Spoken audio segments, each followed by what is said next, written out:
Hi guys, my name is Christine, and today I'm talking about why we do what we do. So this is a video mostly for those people that are actually wanting to change their behaviour and perhaps are trying to understand why they do the things that they do. So those things could be, why do I procrastinate? Why do I lack in confidence? Why do I have these certain habits?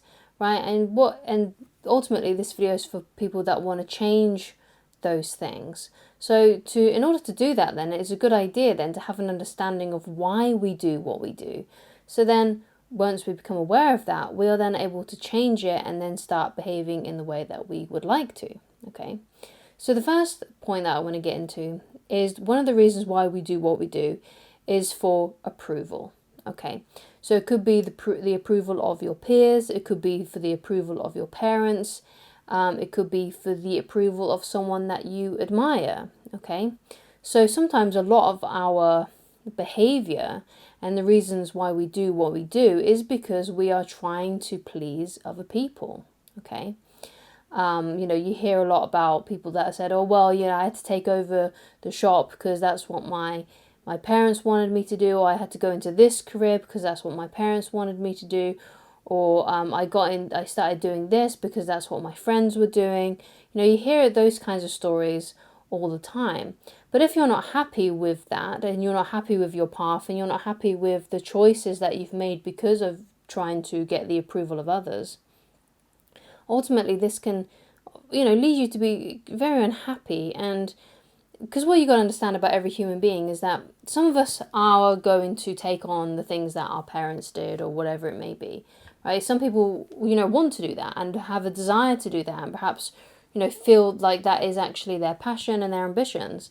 But you're going to get other people that, don't have a different kind of mindset. And because there are some people that are really mechanically minded, there are some people that are creative and more artistic. And basically we have to figure out who we are and what is best for us, essentially, right?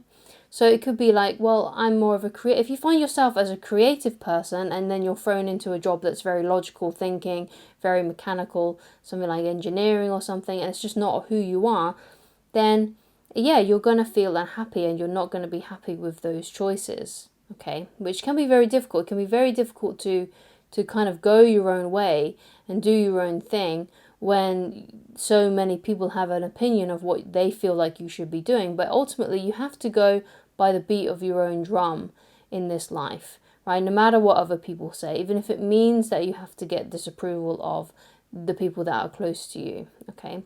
Because ultimately, if you do something different, right, and you can make money from it, or whatever it may be, whatever the concern is, right, that the people that you're trying to approve of, get the approval of, are worried about, right? They might say, well, if you do this line of career, you're going to get plenty of money, you're going to be fine.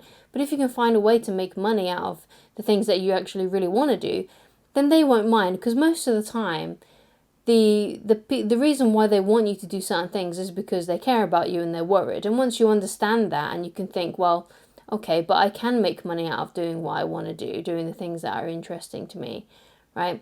Once you do that and you prove that to them, then they'll no longer care because you're making money, you're taking care of yourself, right? And that they'll no longer have to worry about you. Okay, so that's one of the reasons why we do what we do. We do it because we are seeking the approval of other people. So another reason why we do what we do is because usually by doing something, it means that the reason why we do anything usually is because we want to feel good, right? We want to feel at peace, we want to feel happy.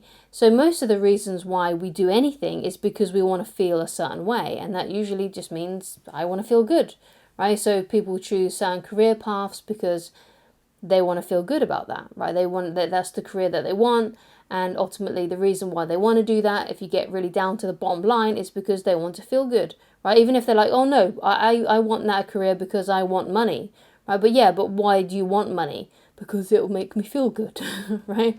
It ultimately gets down to that. It gets down to because it will make me feel good, right? So why, if you ask someone about any of the decisions that they've made in their life or are making currently, They'll get a point. They'll get to a point, if you get down to the bottom of it, that the reason why they did any of those things was because they thought it would make them feel good, even if it didn't in the long run. Okay.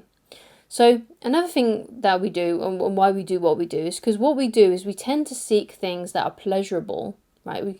Pleasurable feelings, right, that are going to make us feel good, and we avoid things that are going to make us feel pain, like emotional pain. Sometimes it could even be physical pain, but that's the reason why we tend to do the things that we do, because we are seeking pleasure and avoiding the things that are actually uncomfortable and painful. So that's one of the reasons why sometimes people are focused on the approval of others, because if they feel like they're not getting that approval, it's going to feel painful to them. Okay?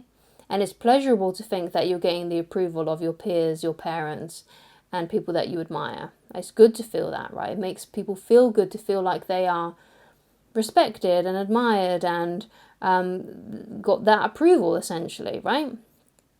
So in order to then change our behaviour, right, in order to have a different life, because perhaps that is what you're searching for, that's what you're hoping for, then what needs to happen then is you need to seek, well, not necessarily seek, but you need to associate more pleasure with the new behaviour that you want to install into yourself, and more pain into the old behaviour.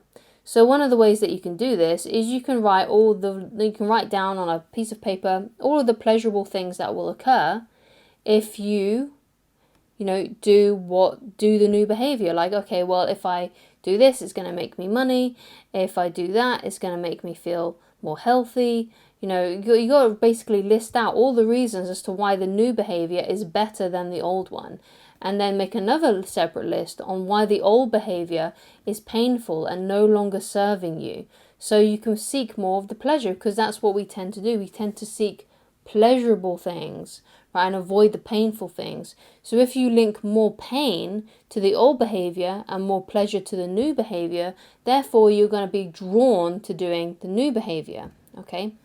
So another thing that's, ingrained into us and why we sometimes do what we do is because of the power of habit.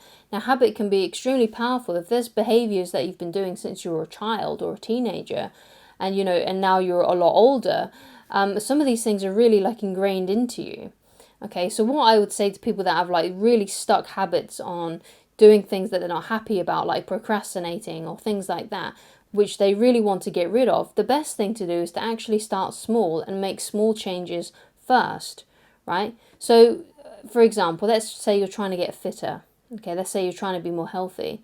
One of the things that helped me along my journey when I was a lot more overweight, obviously I've gained a bit more now because I'm pregnant, but when I was overweight in my early 20s, one of the things that I started to do was, when I was ever on the phone to anyone, or whenever I was just doing my day-to-day things, I would try and walk more. So whenever I was on the phone, I would just sort of walk around my apartment and things like that. And it's a habit that I still do today. Like, whenever I'm on the phone, I tend to walk around. Right, while I'm on the phone, I tend to just pace up and down through, over the, through the kitchen into the living room, that sort of thing. Right, while I'm on the phone. Right, and that's a habit, that's a small change that I did that made me more healthier, that got my body moving a bit more. Right, so you don't need to make astronomical changes, and I think sometimes we do try to make really big changes first, but because we make these big changes, it's really hard to stay consistent with them. Right, you always hear, for example, on New Year's Eve, people saying oh yeah, making these grand resolutions, I'm going to exercise for an hour a day, right, and I'm going to make sure that I do weightlifting, I'm going to go running, I'm going to do all these different things. But because they've never stayed consistent with those things in the past, and because they've made a massive time, limit basically to an hour or something crazy, right, it's going to be very difficult for them to actually stick with it long term, which is why a lot of people give up on their New Year's resolutions by January 16th, right? So if you do have struggled with being consistent in the past, then I recommend that you start by just making small changes. For example, one, if especially in terms of health, is maybe that every day you go to work, you take a chocolate bar with you. Well, instead of having a chocolate bar, how about just replace it with an apple or a different kind of piece of fruit or something else, right? Something healthier, yeah? And it's about making these small changes, these small little habits, because they do accumulate to a lot over time, right? They really do. Let's say, for example, that you always have a dessert after dinner, right? And let's say you always have like a cupcake or something like that. Well, replace that with maybe like a sweet tea or something else, right? Like a piece of fruit or something. And that ultimately may not seem like a lot in a week or a month, but after about 6 months, then you should have trimmed down a little bit, right? If you're just making these small little changes, and often it's the small little changes that actually amount to a lot over time, right? So think of how you can actually make a small change today. It could be listening to an educational audiobook for 15 minutes or something like that. Whatever it is for you, whatever that is in alignment with the new goals that you have for yourself, okay? So that's my video on why we do what we do. Hopefully it's been informative to you. Hopefully you found it helpful. Thank you so much for watching. And if you'd like to get in touch with me personally and you'd like coaching with me, then please go to www.christineloveridge.com. And I shall talk to you again very soon. Goodbye.